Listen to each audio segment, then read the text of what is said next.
Indian team को बड़ा credit दूंगा कि ये बैटिंग विकेटों पे भी इन्होंने जीता है, क्योंकि ये कंप्लीट क्रिकेट खेल रहे हैं। और ये इनका शुरू में ना जो बॉलिंग यूनिट है वो तो थ्रू आउट बड़ी जबरदस्त परफॉर्मेंस करता हुआ नजर आ रहा है। अभिषेक शर्मा इतना कंसिस्टेंट T20 ओपनर मैंने अपनी जिंदगी में नहीं देखा। वो जब भी हिट करने जाता है किसी भी फास्ट बॉलर को या स्पिनर को, वो जब बॉल रिलीज होने लगता है, ठीक है, रिलीज होते कुछ सेकंड पहले वो हल्का सा बैक पीछे जाता है। वो फिर एक मर्तबा अमृतसर से ताल्लुक रखने वाले अभिषेक शर्मा ने क्या बैटिंग की। उन्होंने आते ही जो जारहाना अंदाज इख्तियार किया, जो इंटेंट की बात करते हैं, जो मॉडर्न डे क्रिकेट की बात करते हैं पाकिस्तान के कोच माइक हसन, आज अभिषेक शर्मा ने फिर इस बात को साबित किया। इंडिया ने एक मर्तबा फिर एशिया की एक ऐसी टीम जिसके बारे में रैंकिंग में कहा जा रहा था कि जनाब ये नंबर 3 या नंबर 4 या नंबर 2, क्योंकि अब जो होकर टीमें हारती जा रही हैं, तो इंडिया ने पता नहीं किस नंबर की एशिया की टीम को शिकस्त दे दी है। क्योंकि जो ग्रेटनेस बैटिंग की है कि वो जो है ना राइजिंग बाउंस के ऊपर चौके और छक्के लगा सकते हैं, गुड लेंथ के ऊपर चौके और छक्के लगा सकते हैं, अच्छे बॉल्स पे चौके छक्के लगा सकते हैं, इसलिए एक्साइटिंग है। तो शुरू में जिस तरह इंडियन बैट्समैन आए, उन्होंने स्कोर करना शुरू किया, लेकिन एक मोमेंट आया जब बांग्लादेश ने जो है उनके स्कोर को रोक दिया, जो हम एक्सपेक्ट कर रहे थे कि शायद 200-210 तक जाएगा, और बैटिंग में उस तरह बांग्लादेश नहीं चल पाया जिस तरह अपने पिछले मैच में चला था। क्या कहेंगे? जो इंटेंट किया हमारे यहाँ शोर मचता है ना, पावर हिटिंग इंटेंट, ये पिचेस वो नहीं है। अभिषेक शर्मा एक अलग ही है जिसको हिटे मारना ने कमाल कर दिया भाई। छोड़ दो यार, सारी बातों को छोड़ दो भाई। बात ये है कि अभिषेक शर्मा जो है वो वन मैन आर्मी बना हुआ है इस वक्त। जिस लेवल की वो क्रिकेट खेल रहा है ना भाई, उसका जवाब पूरे इंडिया के पास नहीं है, पूरी दुनिया के पास तो है ही नहीं है ना।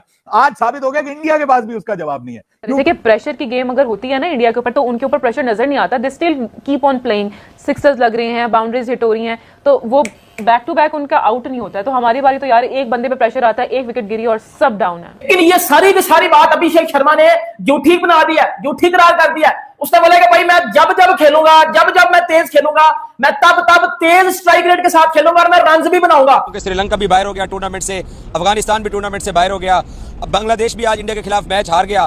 अब पाकिस्तान और बांग्लादेश का जो मैच है वो एक सेमीफाइनल का दर्जा इख्तियार कर गया है। जो भी ये मैच जीतेगा वो इंडिया के खिलाफ फाइनल खेलेगा एशिया कप क्रिकेट टूर्नामेंट 2025 का। ये कहते हो कि यार वो 6 ओवरों के बाद भी मार रहा होता है और वो मारमूर के सब इतना सेट कर देता है कि it is very easy for India के वहाँ से वो कैरी करे।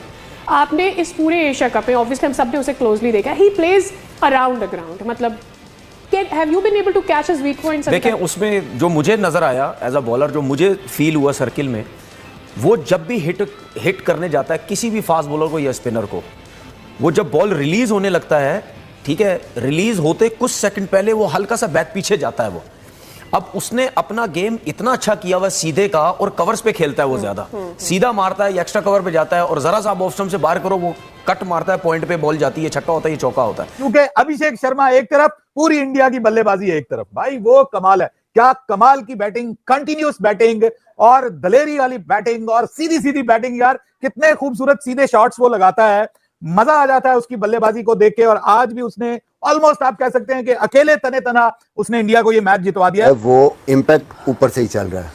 मुझे लगता है कि बांग्लादेश शायद इससे भी बेहतर कर सकते थे आज भी। इवन पहले 3 ओवर बड़े अच्छे किए हैं, चौथे ओवर में बैठे हुए थे मैंने मुझे लग रहा था मैं नसम को नहीं करवाना, ये चौथा ओवर नहीं करवाना, लेकिन उन्होंने करवाया।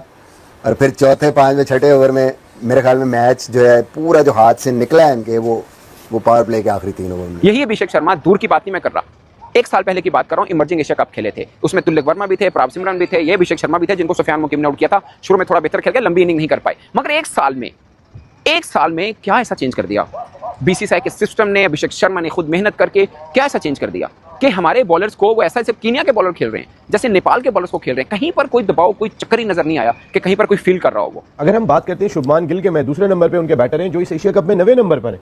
उनसे फखर के रन ज्यादा हैं, साहबजादा फरहान के रन ज्यादा हैं, 111 रन किए शुभमान गिल ने, लेकिन जो लीड कर रहे हैं वो अभिषेक शर्मा कर रहे हैं 248 रन के साथ। उनका 49 एवरेज और उनका स्ट्राइक रेट भी 206, इससे नीचे नहीं खेल रहे, तो उनको तो गेंद इस वक्त डिफरेंट नजर आ रहा है। इंडिया के मैच में ना सबसे इंटरेस्टिंग चीज पता क्या होती है, वो ना प्रेशर में भी गेम को ऑन रखते हैं। कौन? Indian batsman. ऐसा ही है। अक्षर ये देखिए 130 है ना इनका, लेफ्ट राइट और 14.4 है। कितना रह गया जी? 5, 6, 30 और 2 आई थिंक 32। अच्छा गजाल, आप कर जाएंगे 32। गजाल आप देखें कि पांड्या जैसे ही आया था, उसने आते ही सिक्सर लगाया था।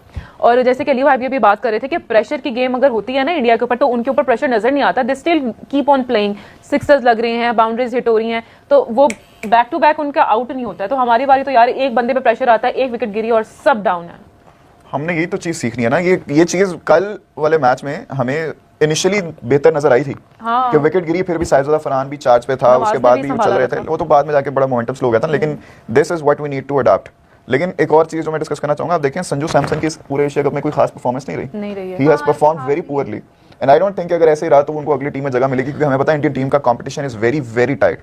या स्लॉपी जरूर रहा, लेकिन स्लॉपी होने के बावजूद भी ये कंफर्टेबली गेम जीत रहे हैं। अब इसके ऊपर डिबेट तो बनती है कि ऑपोजिशन शायद इतनी हल्की है, लेकिन या इंडिया के इंडिविजुअल्स इतने डोमिनेट करते हैं। क्योंकि विकेट की अगर मैं बात करूं, अभिषेक शर्मा तोड़फोड़, अभिषेक शर्मा वो जिस तरह तोड़फोड़ कर रहा है बैक टू बैक गेम्स के अंदर, 70 ऑड रन, 30 ऑड डिलीवरीज के अंदर, लास्ट गेम 190 का स्ट्राइक रेट, आज के गेम में 200 का स्ट्राइक रेट, और जो अभिषेक के अलावा शुभमन गिल है और उनके अलावा जितने बल्लेबाज आते हैं उनको वो फ्री फ्लो रन नहीं मिल रहे हैं। So maybe Abhishek is making things look way too simple because the kind of the authority that he is showing on the top of the order वो भाई phenomenal है। उसकी इनिंग्स को dissect करेंगे, क्योंकि कहाँ बिल्कुल ऐसे लग रहा था कि 30-40 रन हो गए, कहाँ फिर लंबा ही काम हो गया। तो ओवरऑल आई थिंक इंडिया बेहतर टीम, बेहतर खेले भी हैं। बांग्लादेश क्लेम्स आए हैं, तंजीम की बॉलिंग आई है, फिर बैटिंग में सैफ हसन की बैटिंग, और अरशाद की आज थोड़ी सी उसने जैसे विकेटें ली आके, तो इन पार्ट्स जो है ना परफॉर्मेंस थी, बट दे आर बेसिकली